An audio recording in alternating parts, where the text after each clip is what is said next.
చిట్టి మండపమేసి అడవికి పోయి పూలు పండ్లు రెచ్చినం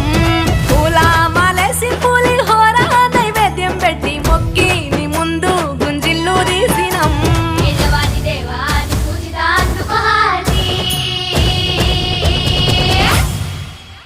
గజనన గణపతి గజముకుడే